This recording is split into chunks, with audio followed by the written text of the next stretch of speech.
Hey, welcome back to Crimes and Closets. This is Beth in my closet in North Carolina. And this is Christy in my closet in St. Louis. Happy Monday. Happy Monday. Happy. Ugh, is it really? It is. Monday's ever really actually happy? I know. I don't know. Well, I don't know. My kids are on fall break when this drops, so that's happy. Well, my kids are too, but your fall break is much longer than ours is. Ours is just a Friday off, Monday off. Oh, yeah, no, we have the whole week. Yeah. It's lovely, which means I get to sleep in, which is my best life. That's good for you. It's so great for me. Yes. What's going on in your neck of the woods? Nothing is happening in my neck of the woods, but man, Florida's getting hammered. I know. Our these friends. days. Well, so as of recording, it just happened. So we don't even know like the extent of everything right now. And we have buddies in Florida. So we are worried about all you Floridians. Yeah. Right now. Yeah. And you guys know Kelly, so she can't even get to her house right now. All access points to that county are closed until further notice. Wow. So she's just hoping to get there sometime today, which I would imagine that they would open them they're just assessing the damage of those bridges and stuff. I'd imagine that at least one would open to get there. But so, I mean, so far things look okay because her neighbors are sending her pictures, but she's like, I just want to get on the inside and be like, did my roof leak? Right. Yes. So, but anyway, there's like 3 million people without power. And oh my gosh, I know. Florida. Les sent me an article this morning, and he literally said, he sent me the article that said 3 million people are without power and however many people are without water. And he was like, how is Kelly? No power, no water. Her water got shut off early, though, because there was a water main break. So they shut power off to the water early in the day.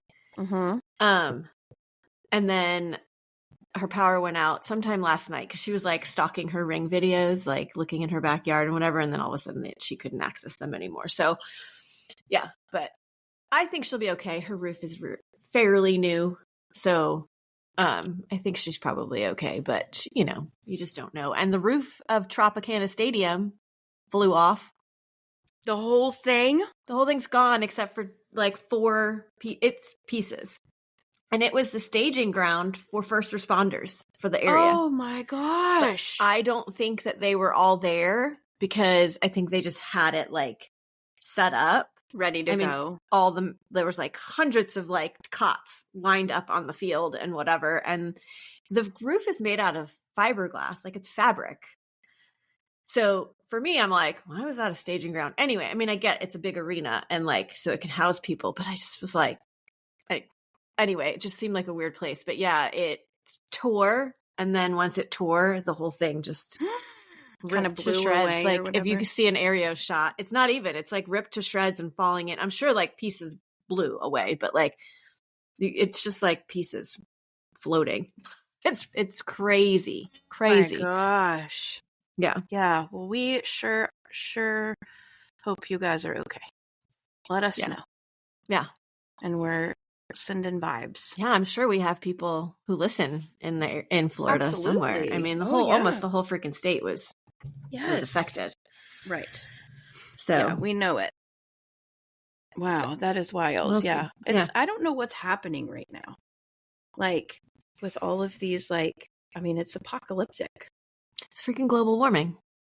I don't know if anybody believes in it, but like, here's your sign. There's literally no other explanation for all of this stuff. I mean, we're nearing the end of hurricane season and it's like bing, bing, bing, bing, all over the place. Yeah. Yeah. Wild. Well, our hearts definitely go out to you and we hope you're safe and we want to know. Their 103-year streak ended yesterday. It was been 103 years since there's been a direct hit in the Tampa Bay area. Wow. Yeah. That's why they don't leave. That's why people don't leave. I mean, they get warnings all the time and then it never actually hits them. Yep. We lived there 8 years. I can't tell you how many were coming right for us. And then it would be like, we'd be sitting there, like no school, no nothing. We missed like trips because of it. And like, we'd just be sitting there and be like a beautiful sunny day. clear skies because it like veered and hit below us or veered and went straight out or what, like, so I personally believe like that's why some people are like, what's that going to happen? It just hasn't until now. Yeah. For 103 years. So like really like everyone's over a lifetime. Yeah. So anyway. Wow. Okay. I think they did get out after what Helene did not hitting them. So I think they were like, this is kind of a little too close to our comfort. So, but anyway. So scary. Okay. Yeah. Well, hope you guys are okay. So it's spooky season, right?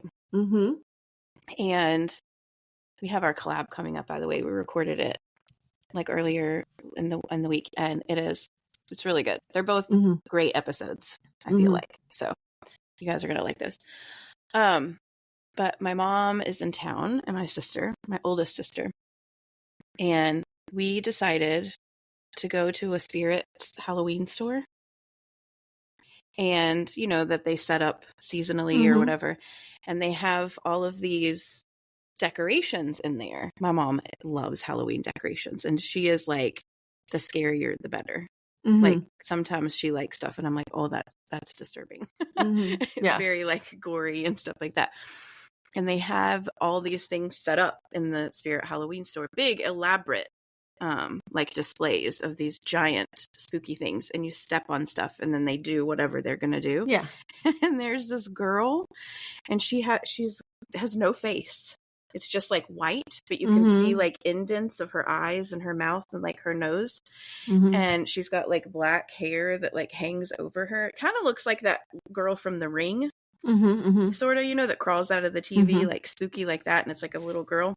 And you step on the thing and she screams, but it's a silent scream. It's like her mouth is open and you're like, yes. And listen, I stepped on it. They told me, they were like, this is the scariest one in here. And I was like, well, it doesn't look all that scary. Like, she looks super spooky and creepy, but like, what's she going to do? Right. And I stepped on the thing and she screamed and I jumped back. Like, I was like, oh. You'd think it would be like if it was loud. Yeah, it was creepy. Creepy. So I want to take my kids. Oh, they weren't with you? No, they were at school. Anyway, so I was like, this is a great outing for Halloween. Like, we have all those like haunted house type things that you can go to or whatever, like the Panic Point and the Fear Farm and all that stuff. And I was thinking about taking them to that because they're old enough now, right? And they like that kind of stuff. And I was like, shoot, we can come here for free. She's just as creepy as this. Right. No kidding. You can. So anyway, if I you hate have a walking Spirit in there. Halloween store and you want to scare your kids, yeah. tip. I saw one the other day and I was like, I'm not going in. Yeah, well, my mom wanted by to myself, go. so yeah, she just loves that kind of stuff, and she loves to she wants to get. There's this other little girl, and she's in a swing, and she's like a dead girl, and she's just in a white dress and looks dead, and she just swings really slowly back and forth. And my mom's like, I'm getting this next year. I think one of our neighbors has something like that. If not that one, it's similar to that. Yeah. Disturbing. Breaking news. While recording, bridges are open and Kelly is going home to check on her house. Yay! So, we hope everything is fine, Kelly. Even though all the rest of you as well. Days after it's actually happening. You've heard it here first. Yes. Right. Okay, well, good. Anyway. All right. Well, that is all the news. Please let us know how things are faring over down there in Florida and Western North Carolina. Man, they're still rebuilding too. So we have a lot of people to say prayers for. Yeah, for sure. Yep. And now hopefully we're done. Yeah. I mean, there's another one out there, but it's by West Africa, like Western Africa. So well, I don't want it to hit them either. Well, no, I mean, it would be coming in this direction. Oh. There's a lot of water in between to change that course. Right. Okay. Stay off the land. Yeah. So anyway. All right. Well, I have a crime if we want to do crime time. It's awful too. Okay, here we go. Okay, friends. This case is a listener suggestion by our friend Lisa. Oh, hello, Lisa. Hello, Lisa. Lisa B. She doesn't have a direct connection to this case, but it does cover a topic that matters to her. Okay. We are going to be heading to my neighbor to the north, Virginia. Ooh, Virginia's for lovers. Yes. Oh, you know what? Sorry, this is totally random, but I saw something the other day. It said, we have a state, Virginia for lovers. We have a state for lovers. We need a state for haters. Mm-hmm. And like New Jersey government, like Twitter page or whatever it is, X page now, said, "Hi, we're here." I love that for them. I have friends who live in New Jersey. I'm totally telling them this. So do I. But anyway. Also, that's very haunting that you said that. Virginia is for lovers, and you will see why at the end of this. Okay. Yeah. So we're going to spend some time in the Richmond area. Richmond is the capital of Virginia. That's where my third child was born. No kidding. Huh. Yeah. I think I did know that, actually. Mm-hmm. My brother used to live in Richmond for a while, so I actually have spent some time there. It's a neat city. Yeah. Good food. Okay, so this case involves several people. I told you this before. Mm-hmm. And it is like a bit love triangularly centered. So bear with me because I'm going to throw names at you. I'm going to try not to confuse you or myself. Okay. No promises. Okay. Mm-hmm. This is the case of Stacey Hanna. All right. Stacey with an E. Okay. Stacey L. Hanna was born March 29th, 1979. Her mom's name is Kathy Wilson, and I do not know her dad's name. He has never been mentioned, or his name has never been released. I will tell you why in a moment that I think that is. Oh, okay. Stacey was the oldest of 3 children. She had 2 younger brothers, and she grew up in Lynchburg, Virginia, which I definitely have spent a ton of time in. It's about 100 miles from Richmond, and Lynchburg is the home of like Jerry Falwell's church, his like big mega church, and Liberty University, which is like a very conservative college. Okay. And I knew people that went there, and so I would like visit them there and stuff. So the town in general is just very conservative. Okay. And when I say mega church, I'm talking like Jerry Falwell. I'm sure you've heard of him. He was like a big televangelist and no, but lots of scandal. Yeah, I don't know why I haven't heard of that, but anyway. Okay. So Stacey is described as being kind-hearted and generous. People said that she never hesitated to extend a helping hand. Her friend said of her that she was raised Southern, which I thought was cute, and she made friends quickly. Mm-hmm. And that she was a very good listener. She listened a lot. Okay. Which I thought was very nice. Very nice, yes. Unfortunately, in Stacey's life, she struggled a little bit. She dealt with some depression, and she had suicidal tendencies during her adolescence. And she actually attempted suicide twice. Oh. Once was when she was 13, and then again when she was 16. Okay. That second attempt actually came after. So this is when she was 16. She disclosed to her mom that and some other trusted adults that her father had been molesting her.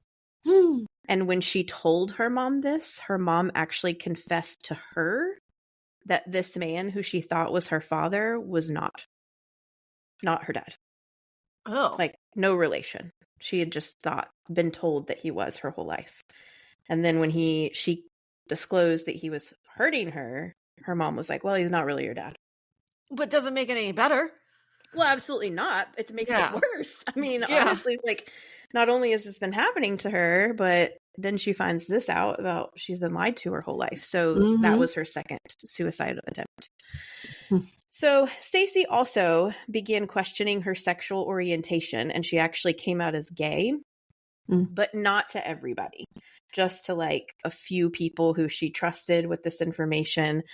Again, this is a super religious town, like I said, and this is back in the 90s too. Right. So it just was not, she didn't think it would be well received. Right. So because of these things, like her depression, things at home, her questioning her orientation, she did not feel comfortable at her school. And so she ended up dropping out of high school. Oh. So she never graduated, and she got a job at a local Taco Bell. Okay. Okay. At this job, she met a fellow coworker named Dana Vaughn. Dana was also out as a lesbian, and the two of them became very fast friends. Like, they kind of connected and bonded over that. Again, because this is a very, very religious town in the 90s. Mm-hmm.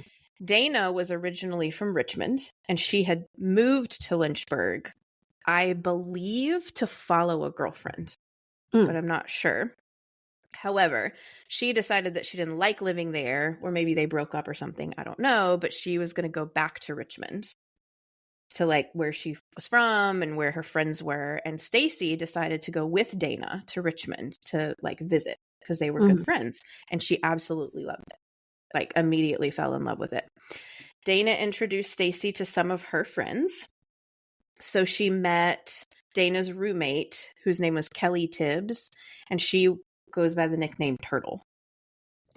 Okay. I forget why. There was a reason, but I was like, whatever. So that's what we're going to call her, is Turtle, because that's legitimately what everyone calls her. So it's like all three of them now, like Dana, and then her roommate Turtle, and then now Stacey, were super fast friends. They got along really well. And Stacey was really thankful to have met them because, you know, Turtle was also a member of the LGBTQ plus community. And so she was excited that she had found like-minded friends that she could connect with, that understood, you know, the things she was going through. And Dana and Turtle really liked Stacey, and they were happy to like take her under their wings, you know, so to speak. Not long after they met, Stacey was actually asked to move in with them, which she accepted. So in the summer of 1997, Stacey, who was 18 at the time, packed up and moved to Richmond, which is like the bigger city. She's spreading her wings. She's finding her place, finding her people, you know, all the things. And she got a job at a bagel shop. Bagels. I know, man. The girls lived in this really nice, like, brick, like, townhouse or row house kind of on Belmont Avenue. Okay. Which is in like the historic part of Richmond. Like, it's nice. Very quaint. And they had one other roommate. Okay, so it was the three of them and then one other roommate that they were kind of friends with, not really, but like she lived there. So their house was kind of known as like a party house. They were always hosting people for like backyard barbecues, weekend parties, keggers, all the things. And a neighbor of theirs, her name was Demika Winkler, was like one of the people that was always hanging out at the house. Like, she was kind of known as like a pseudo roommate. So she was there a lot. And then she had a friend named Stephanie Cole, who was like always around as well. So it was like, these were just people that were always, it was like the five of them were always together. So not long after Stacey moved into the house, she began to develop a crush on Turtle. So they would flirt back and forth. And they actually did end up having like an intimate type, not relationship, but like moments, I guess you would say. And it was very brief. It only lasted for a few weeks. So Turtle was on and off again in a relationship with another woman named Tracy. So they were like said to have been passionately in love with one another, but their relationship was like really toxic, and they were jealous, and they were always fighting and breaking up and getting back together. And we all know them, right? Okay, so Turtle and Tracy had actually been on a break, in quotes, when Turtle was like hooking up with Stacey. But you were on a break. I know, but I think they actually were. And so she, you know, was having this thing with Stacey, but she decided that she, you know, going back to Tracy, she's the love of my life. I can't live without her. So she like broke things off with Stacey, went back to the girlfriend. So really, Turtle kind of saw her time with Stacey as like a fling, like something to do while she wasn't with the real love of her life. Right. But Stacey saw things really differently from that. Like, Turtle was Stacey's first female relationship. And she like totally fell for her head over heels. She thought she was in love. She may have been in love, you know. So she was extremely heartbroken and devastated that Turtle had chosen Tracy over her. And it was almost, she couldn't let it go.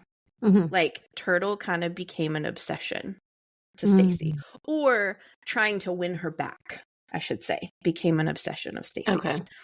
So Stacey would flirt with Turtle all the time. She would leave messages for her. She would make these like grand gestures and like bring her flowers or spray paint how much she loved her in the street in front of the house. Like, I'm talking big. Wow. Like, no mistaken her feelings. So for this Turtle. wasn't like just like subtle things to try and get her attention. Like she's literally professing her love. Repeatedly. Okay. Yeah. Yeah. She would like give her gifts and jewelry. And she like, I read this one, she got a bunch of greeting cards and did like a trail through the house of like greeting cards about how much she loved her, like all the way up to her bedroom and things like that. Okay. So obviously this causes problems between Tracy and Turtle. Oh, also I saw Stacey got a small tattoo on her hand of a turtle. To like Which I mean is actually really cute, but like not. It was really cute. Like because of the circumstances. Right. Yeah. Okay, so one night after a lot of drinking, Tracy, girlfriend, she confessed to the girls. I guess they were on and off again. Her and Turtle were like, Tracy was maybe seeing somebody else at this time and was trying to decide if she wanted to go back to Turtle. But they all were drinking, and Tracy ended up confessing to some of the girls, Stacey included, that she really loved Turtle with all her heart and that she didn't want anybody else for the rest of her life and that she was going to marry Turtle. She's like, I'm going to ask her to marry me. I love her. She is the one. I'm stopping with these other people. I'm done with these breaks. I really love her. Like, and Turtle wasn't there during this? No, she was telling Stacey and like Dana and some of the other girls in the house. So obviously Stacey was upset about this because she knew Turtle loved Tracy, and she knew if Tracy told Turtle this, that she would never have a chance with her. Like, this is it. This is my, this is going to be the end of me ever having a chance to get her back. So Stacey pulled Turtle aside, and she basically told Turtle the exact opposite of what Tracy told them. Like saying that Tracy said the exact opposite? Right. Okay. So instead of saying, hey, Tracy loves you, she wants to be with you, she doesn't want to be with anybody else, she told Turtle that Tracy really didn't love her and that she was playing her and that she had all these other girls on the side and wanted to be with one of them and not with Turtle. So literally the opposite. It's probably not the best idea. Turtle's going to find out that that's not what she said. And she does find out. She obviously confronts Tracy. There were other people there who were like, that's not what she said at all. So obviously Turtle and Tracy are pissed because they're like, dude, you are lying to try to get us apart and we're not here for it. Yeah. Right? Now, like you said, this is not a good idea, but she was 18. She was confused, about a lot of things. She was in a weird place in her life. I remember relationships at 18 years old. They weren't end all be all consuming. Oh, all the things, all the hormones, all the feelings. Like, it makes people do crazy things. And I think that's what happened. Okay. And honestly, part of me kind of feels like Turtle was leading Stacey on and like fueling these feelings for her. Like, maybe she thought it was funny that Stacey was so obsessed with her, and like, you know what I mean? I wouldn't be surprised if she was the type of person that like liked this type of attention. And we already know she liked drama because her and Tracy have this very passionate, toxic relationship that she absolutely can't walk away from. Okay, that being said, Tracy with Stacey,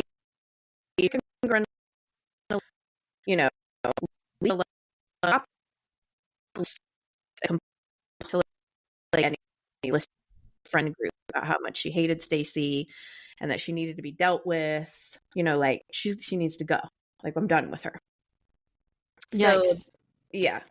Their neighbor, D'Amica, who was a friend of Tracy's, right? Always around. She's like, yeah, I agree. I don't like Stacey at all. The other friend, Stephanie, who's always around, she was like, yeah, she's irritating. You really need to get her out of this house. Like, she is causing problems. She's drama. Yeah. Kick her out. Girl gotta go. Mm-hmm. So they're all kind of annoyed at all of this drama going on with like this Tracy Turtle, Stacey back and forth love triangle. And so they start talking about she needed to move out and go back to Lynchburg. And at this point, Stacey was like, yeah, I do. You're right. I need to go back to Lynchburg. So she was like, she didn't want to be around these women anymore. She knew they didn't like her. Mm-hmm. Like, they were being openly mean to her at this point. And so she was like, I will go back to Lynchburg if somebody will take me. Okay. And they're like, yeah, that's what I was like afraid of initially when you were saying how she like made this up. I'm like, she's going to be like shunned because people are going to be like, why did you do that? kind of thing. Yeah. Mm-hmm. And it wasn't just that one thing, but I do think that was like the kind of straw that broke the camel's back type thing. Right. So she's like, fine, Mm-hmm. I will go back to Lynchburg. I need a ride. And somebody was like, yep, I'll take you in a few days, next week, whatever. Okay.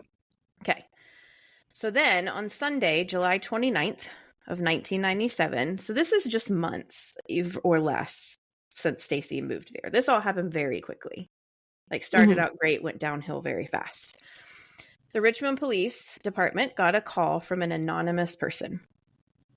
This person said that he had heard rumors that a girl named Stacey Hanna had been taken out to Marsh Field and beat up, and that she was possibly hurt. Okay. So police go out to Marsh Field. Marsh Field was a privately owned, like, airstrip. It's like a person owned it. It wasn't a commercial airstrip. But teenagers and college kids would like use it as a place to drink and party. So it was like a well-known party hangout in the middle of nowhere in a big giant field. So they go there and they did see signs that something had happened, like something physical had happened, because there was like a large area of grass that had blood in it. They found like torn pieces of clothing. They could tell that, like, you know, sticks and things, like there'd been a scuffle of some sort. A scuffle. Or whatever. Is that a word? It is a word, but it's just not like one that I hear often. Like, I don't know. Anyway. Scuffle. So, and they also found a piece of a cinder block that had what looked like blood on it. Okay. So police then are like, okay, so something happened to Stacey Hanna, right? Right. Like this caller said, we're concerned. So they like trace back to find out where she's living at the time, and they go to the Belmont Avenue house to perform a welfare check. Okay, so they talked to Dana, they talked to Turtle and Tracy and the other roommate that lived there at the time. All four of these women said that they hadn't seen Stacey since the day before. Okay, so Dana, Turtle, and Tracy said that they had actually been in the car riding around the night before with Stacey and their other two friends, D'Amica and Stephanie. They said that they had gotten into an argument with Stacey because Stacey had lied about the Turtle Tracy thing, and that she had actually told them to pull over near like a park and had gotten out of the car and just started walking, and they hadn't seen her since. She didn't come home. Sounds suspicious. Right. So they suggested that maybe she went back to Lynchburg. They were like, she just moved here. Nobody here liked her. She probably went back to Lynchburg. So police questioned D'Amica and Stephanie at their homes too, and they told the same story. They got in an argument. Stacey got out of the car. She was angry. They fought. Hadn't seen her since. And since those girls didn't live there, that was a little more believable, but like still weird because there's blood in the field and an anonymous tip. Okay. Also, police like looked through Stacey's room and they noticed that all of her belongings appeared to still be there, or at least the majority of them. So she didn't move back to Lynchburg. Like it was like she just left and didn't take any of her stuff. Police contacted Stacey's mom, and she verified that Stacey was in fact not in Lynchburg, at least that she was aware of. And now they have this anonymous tip that she might be hurt. They have a possible crime scene at Marshfield. Stacey's missing. All of her stuff is there. And then they have this story from these 5 people who were most likely the last ones to see her. Right. But they're like, no ma'ams.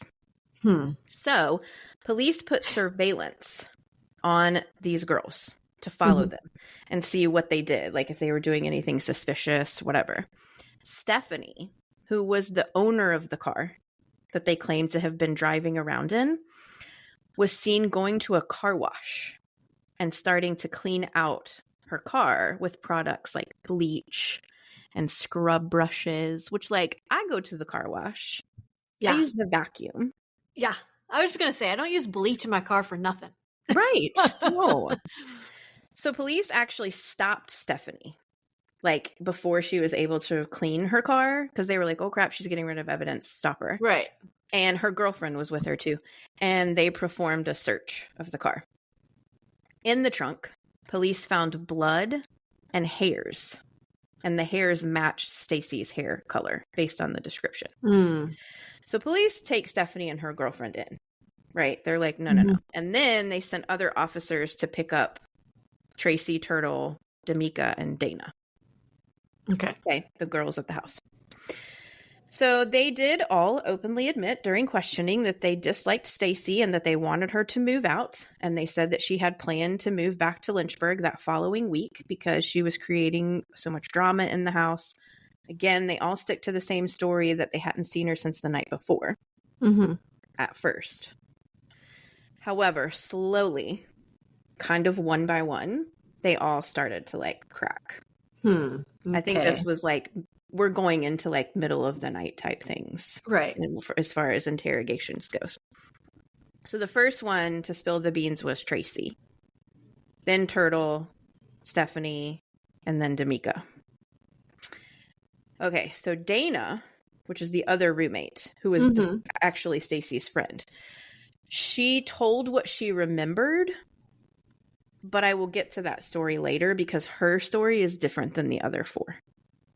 Oh. Okay, and I'll get to her. So this is the 4. This is Turtle, Stephanie, Tracy, and D'Amica. And all their stories were like identical, basically. Pretty much, yeah. I mean, yes. So, yes, pretty much. Okay. So they all admit that on that night of Saturday, July 27th, they realized that Stacey had lied in an attempt to break up Tracy and Turtle. And they all collectively agreed that Stacey needed to be taught a lesson. So as a group, the 4 of them, so not Dana, just these 4, planned to take her out to Marshfield and, quote, beat her ass. Okay. All right. They told Stacey that they were going out there to party with her one last time since she was moving back to Lynchburg. Okay. Stacey was like, no, I'm not going with you guys. That's sketchy. You don't like me. Yeah, kind of thing. Exactly.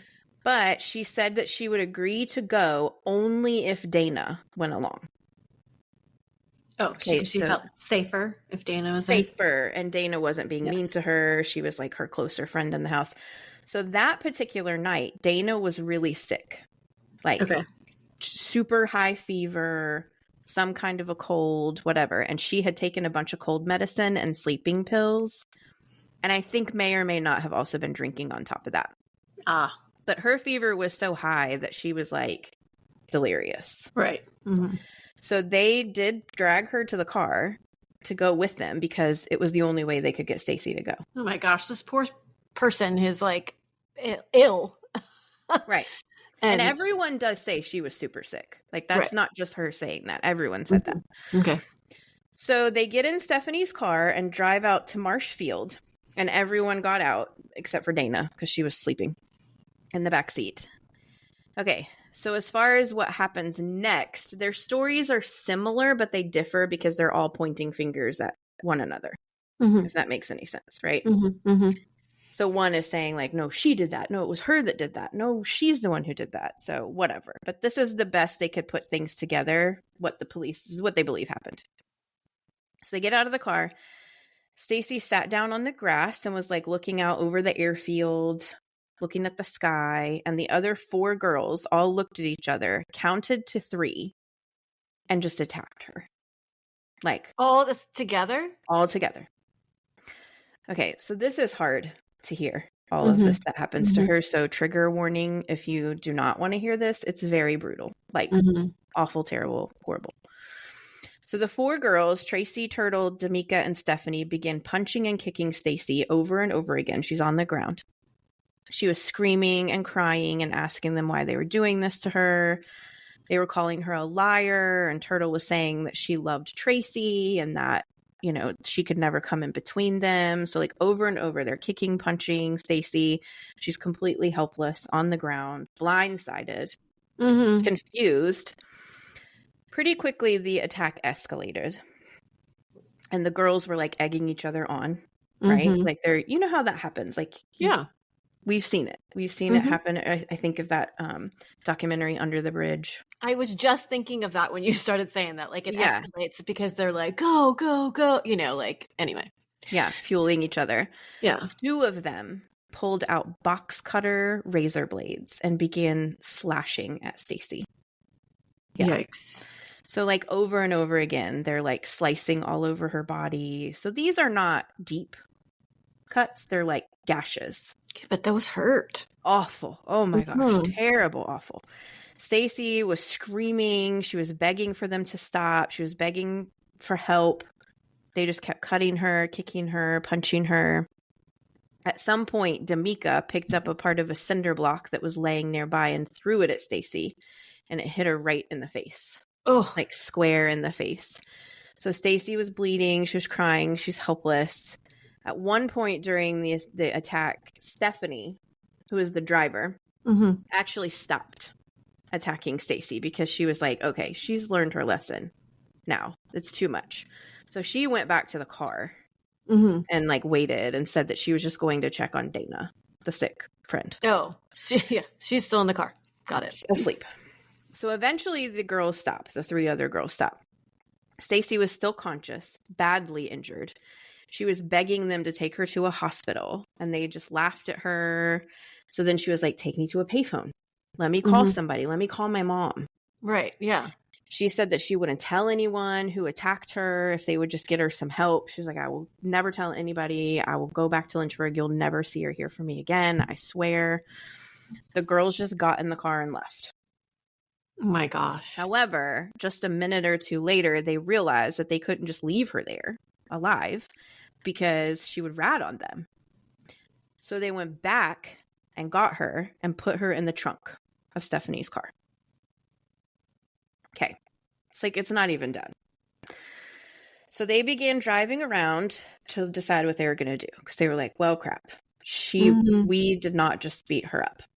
Yeah. This wasn't like not that any beating is innocent, mind you, but like, this wasn't just like hey, we're going to punch you a couple times to teach you a lesson. Like, right. No, they were awful. This was terrible. Yes. They were torturing her. It was a whole thing. So there was talk of taking her to a hospital, but everyone kind of agreed that she just needed to be like, we can't take her to a hospital. She will tell on us. We will go to jail. We need to take care of her. So one of them, I think Tracy, said that she knew of a place where they could take her where no one would like find her or hear her or anything like that. So during this time, which was like 45 minutes, they were driving around trying to figure out what to do. Stacey was in the trunk, still alive and conscious, and she was screaming and crying and like pounding on the trunk to try to get somebody to hear her and help. Jeez. And at one point, they actually pulled over and opened the trunk, and one of them took one of the box cutters and sliced her leg all the way down, like hip to ankle. Jeez. To get that's her to going to make her to stop, I'm sorry. That's going to make me scream even more because it hurts. Well, yeah. But I think it was more like, if you don't stop, we're going to do this again, over and over again. So then at that point, D'Amica demanded that Stacey hand over her watch and rings. So she like stole her jewelry. What the hell? I know. This is like, I know. Okay, so eventually they drove to this old abandoned logging road, which was in the middle of nowhere in the next county over. It was Nash Road was the name of it. So Tracy, Turtle, and D'Amica got Stacey out of the trunk. They left Stephanie and Dana at the car. Dana's still in the car sleeping. So the three of them got on either side of Stacey and walked her down the road a ways where they would be like out of sight. And they had to like walk her. Like she couldn't go on her own at this point.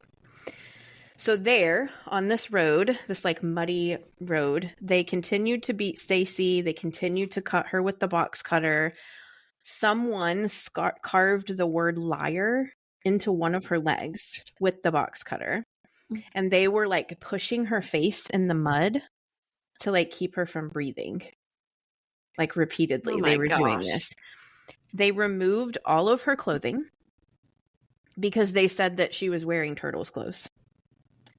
And they just left her in a pair of underwear. That's all she had. So all this is going on. Stacey's still alive. She's still screaming. She's crying. She's begging for her life. She's asking for her mom. Oh my gosh. All of them said that. Tracy then took the box cutter and slit Stacey's throat, which severed her windpipe. D'Amica then took the other box cutter and began stabbing Stacey in the chest with it, like over and over again, and yelling, "Give me your heart, bitch." What? Yeah. Like, this went so sour. Unbelievably brutal. Like, I have heard... This is one of the most brutal things I've ever heard. Yes.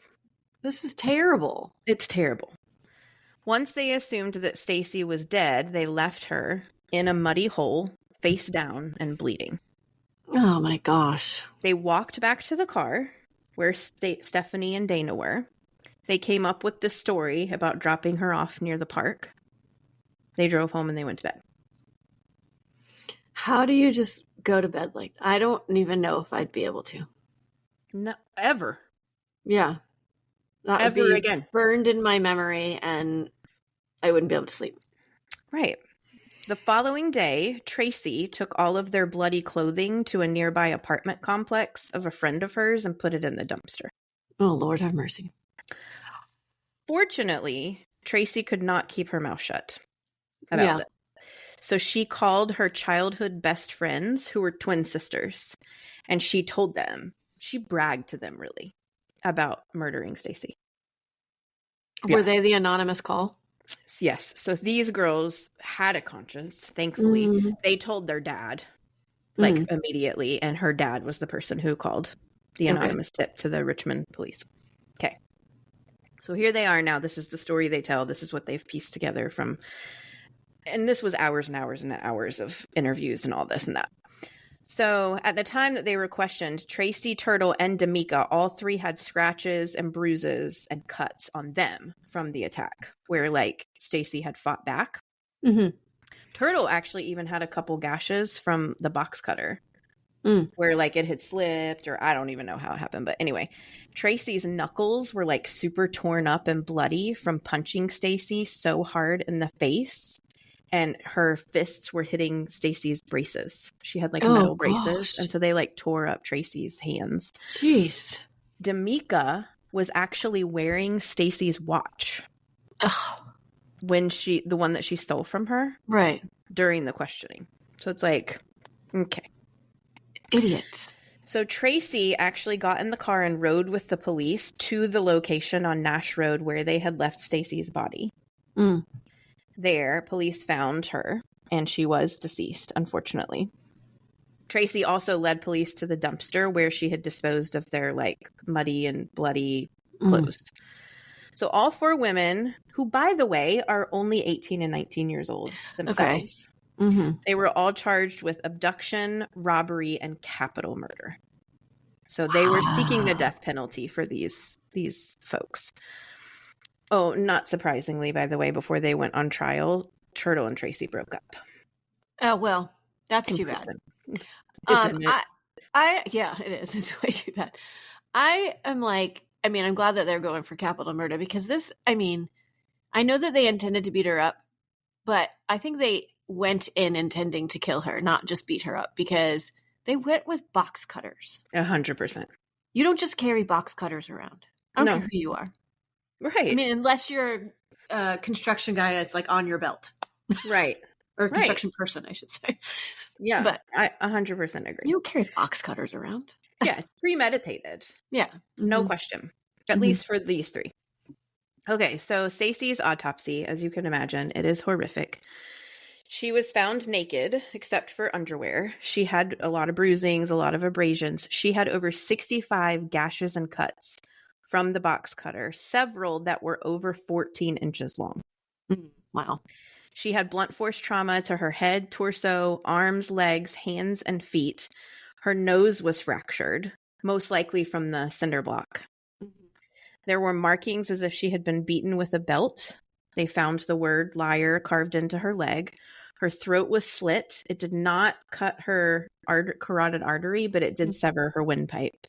And she had dozens of stab wounds to the middle part of her chest. So all of that matches with what they told her. The medical examiner found mud and muddy water in both her lungs and her chest.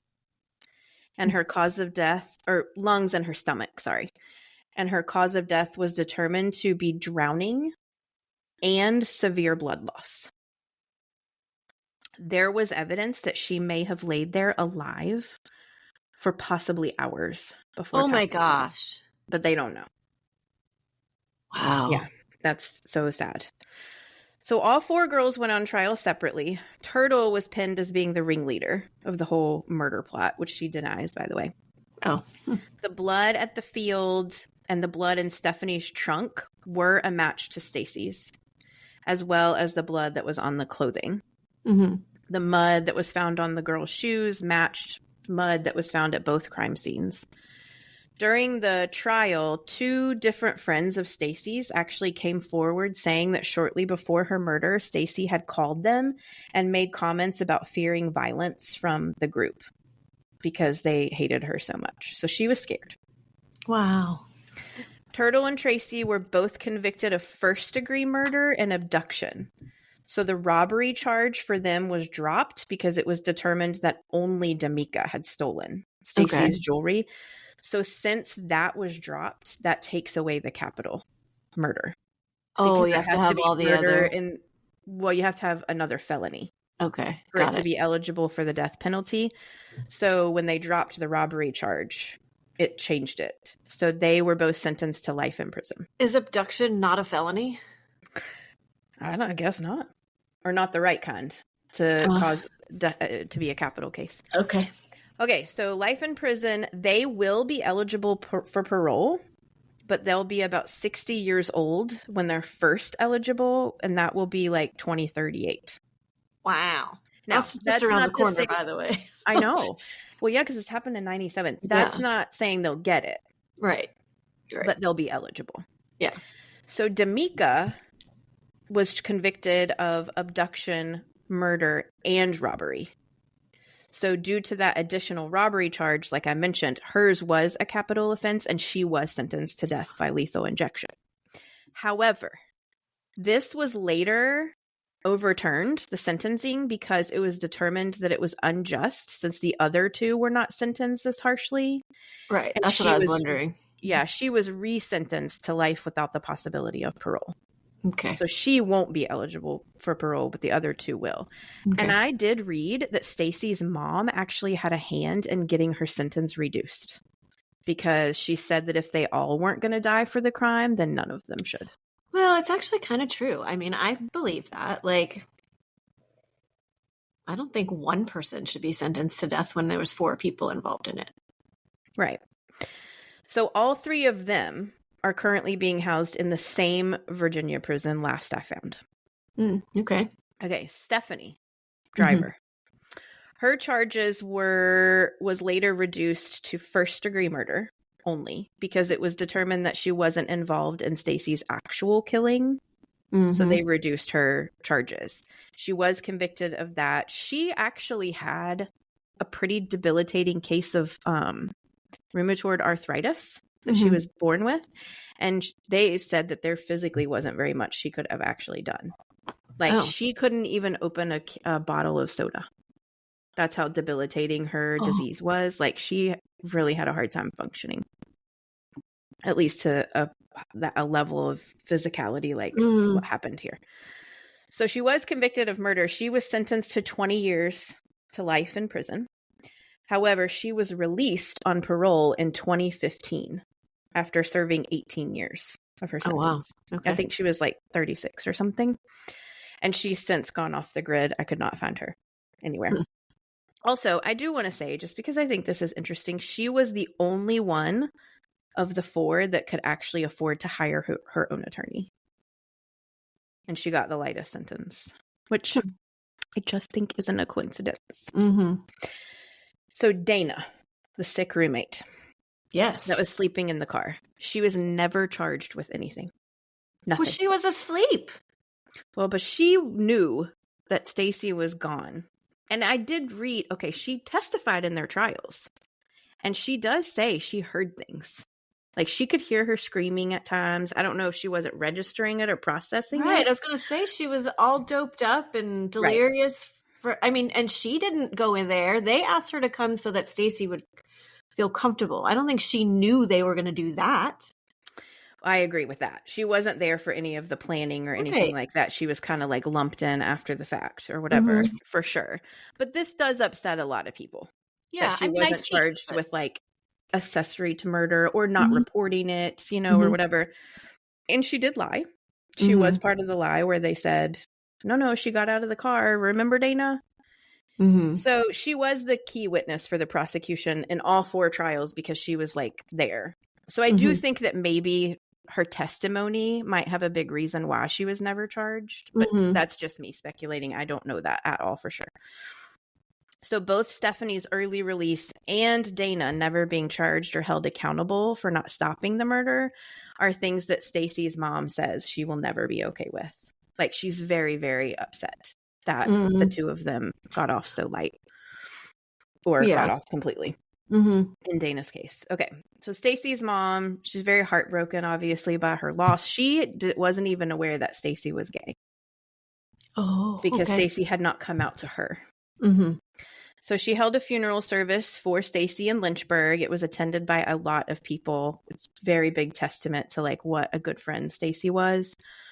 Her mom put up a cross at the end of Nash Road where Stacey was found. She also filed wrongful death civil suits against the 4 that were convicted, and she was awarded money from all of them. And she vows that she will collect every single penny for her daughter. Good for her.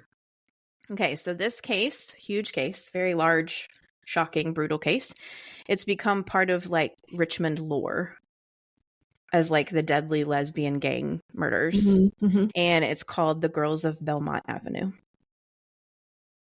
I hate what that. it's known for. It's terrible.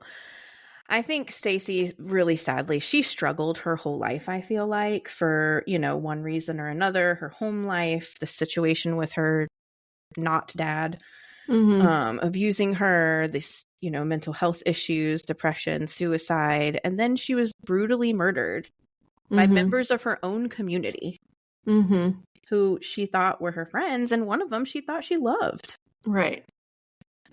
And then also that whole gang mentality. Man, that is so scary. Yeah. And she seems like she had like a promising life ahead of her. And she was so young. She was 18. All of them were so young. Yeah. Yeah. And I did read, I know background information about all of them. And I will say, not that this excuses this in any way, but they did all have hard lives. Right. Like kind of not surprising that this is the path they went down. Well, none of them were violent. None of them had histories of that, for sure. Or like anger issues or anything like that. Okay. They didn't have easy lives. They definitely were not like so messed up that this was in their future that anybody saw. Like, they were very big parts of the LGBTQ community in Richmond, and they had like they were members of this, like, I can't remember what it's called, but it's like a support group basically for like young people that are in that community so that they can come together. And Turtle especially was like a big leader in that. Like they were kind of doing good. like good Interesting. things. And then this. And then jealousy and yeah, rage. Yeah, they like snapped. Yeah. Wow. And D'Amica and Stephanie, they didn't even have a horse in this race. Right. Like, what are they doing? Exactly. They're just, they're along for the ride and like, okay, we'll join you. Like, I don't know. One of them, it had one of them been a voice of reason. Just one. Right. Yes. Mm-hmm. I know. It's terrible. Wow. I have a book. Yeah. I forgot. I read a book. It's hard to read. I just told you. Mm-hmm. But it does talk a lot about background stuff that I was not going to get into.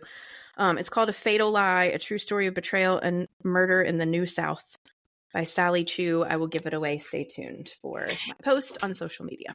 And did you say the author was like somehow... She's connected to him somehow, yeah. Yeah, okay. Yeah. And she does work with the family and has interviews and stuff in here with the family. It's good. It's not, like I said, it's not an easy read. Mm-hmm. But I needed it for the case because there was really not a whole lot as far as everything that you read about in the, like on the news articles and papers and stuff like that. It's not right. Like they totally get the fight wrong, like about what the catalyst was for the people. It's like totally incorrect online. And it doesn't talk about like that Dana moved to Lynchburg and then moved Stacey back with her to Richmond. It's like Stacey moves to Richmond on her own and just meets these people randomly. Like it's just not accurate. Mm-hmm. And then all the autopsy and stuff like that is not right at all. That's online. It's just so fascinating to me, and also just like a really good example of like a lot of times most of the time that's what we have to look at. And so when we get information wrong and people get like mad, it's like, well, we didn't make it up. Saying what was actually stated in newspaper articles, and unless we have a reason like a book or something, whatever, to think that it's wrong, you don't think it's wrong. Like, you would hope that they get some like important details, right? Like I get like, maybe the day that she moved is wrong, or like whatever, silly things that don't play into what actually happened. But yeah. And that's why we cite our sources too in our show notes, if you guys didn't know that. So if you say like, gosh, that's not correct, wonder where they got that. It isn't there. Go and look and read the same exact articles that we did. Yeah. Or watch the same little show. Yeah. Documentary or whatever. I even watched a documentary on it and it was wrong. Parts of it. Not wildly, but more like sensationally wrong. Yeah, because there are definitely times where I get like two different versions, like they're kind of close but not really, and it's like, well, when you only have like two different kinds of sources, it's like, well, so sometimes I even mention it like, well, in this one it said this and in this one it said this, so we really don't know which one it is. Right. But yeah, anyway, it's a terrible case. My husband, I read this book like so quickly, like for days. Just that's all I did was read this book because I got it really late. And anyway, so he was like, "Gosh, you keep reading that book all day, yesterday and today. What are you reading about?" And I was like, "Oh, just a bunch of really disturbed teenagers brutally killing their friend." Yeah, that's like, all. Wow, all right, and I'm going to move on now. I was like, It's terrible. It's literally horrifically brutal and terrible, and that is that. Yes. Gosh. And that is the case of Stacey Hanna. May she rest in peace. Thank you for diving in and reading the book and getting the correct information as far as you know. And man, that's hard. If I were you, I wouldn't want to look at another or listen to another case for a long time. I know. So, I mean, that's the gig, you know? Yeah. Anyway, but thank you. And thank you. Did you say, was it Lisa? Lisa. Yes. Thank you, Lisa, for sending it to us. Yeah. Tragic case. And, you know, sometimes we do need to talk about this kind of stuff when, you know, like Oh, the world is scary.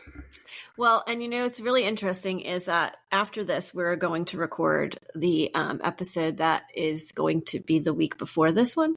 Mm-hmm. And the similarities are ridiculous. And you don't even know what the similarities are. The whole time in my head, I'm like...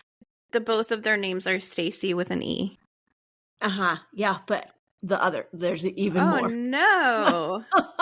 So they'll have already heard that, though, when this comes out. They will already have heard that. Oh, and so I know, but you haven't heard it yet because we haven't recorded it yet. But it's amazing that this is back to back, because this is the second time it's happened, wasn't it? There's something else recently that I was like, oh my gosh, this is really weird. Probably.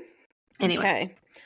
Well, we hope you enjoyed the cases of the two Stacys. I mean, yes. No, you didn't enjoy them. No, you didn't enjoy them. But we hope that they have educated you in some way and brought light to issues and to the Stacys. Yes. Yes.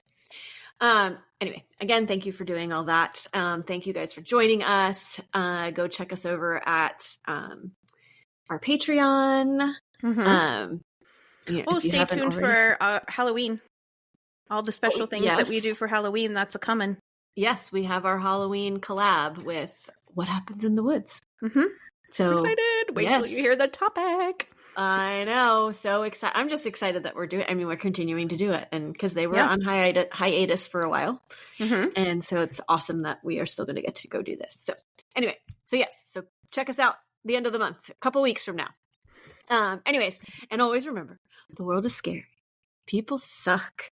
Hide in your closets.